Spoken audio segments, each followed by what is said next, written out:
Praise the lord. మనలో అనేక మంది చాలా రకములైన ప్రార్థనలు చేస్తుంటాం. కొన్నిసార్లు మన అవసరతలు తీర్చబడాలని ప్రార్థన, కొన్నిసార్లు దేవుని వాగ్దానం మన జీవితంలో నెరవేర్చబడాలని ప్రార్థన, కొన్నిసార్లు స్వస్థపరచబడాలని ప్రార్థన. ఈ విధంగా అనేకమైన ప్రార్థనలు చేస్తూ ఉంటాం. ఈ ప్రార్థనలు చేయటం మంచిదే. కానీ ప్రార్థనకు జవాబు ఆలస్యం అయ్యే కొలది the pure desire for God అనేది బయటపడుతుంది. మన ప్రార్థన ఏమై ఉండాలంటే, lord, irrespective of the circumstances, నా అక్కర తీర్చబడినా తీర్చబడకపోయినా, ఏది జరిగినా ఏది జరగకపోయినా, నా ఆశ ఏంటంటే నీ నామం మహిమపరచబడాలి.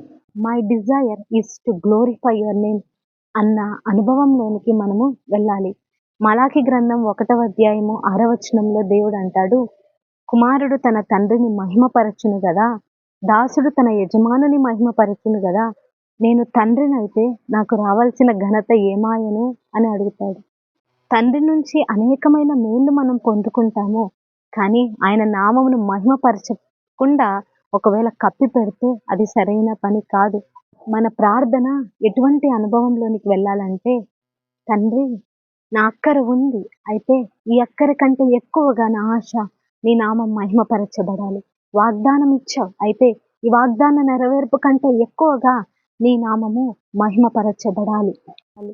Out of everything that I have, Lord, I want thy name to be glorified అన్న ప్రార్థన అనుభవంలోనికి మనము వెళ్ళాలి.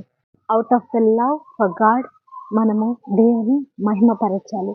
Out of the love for God మనము దేవునిని ఘనపరచాలి.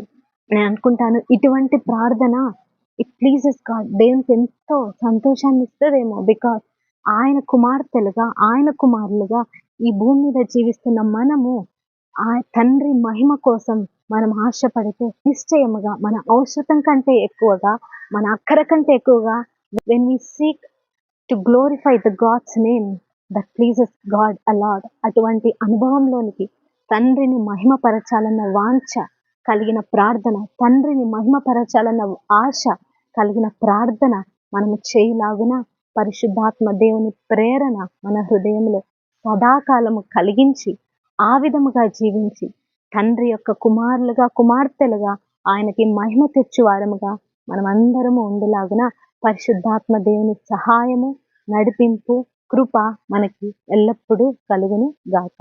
May God bless this word. Amen.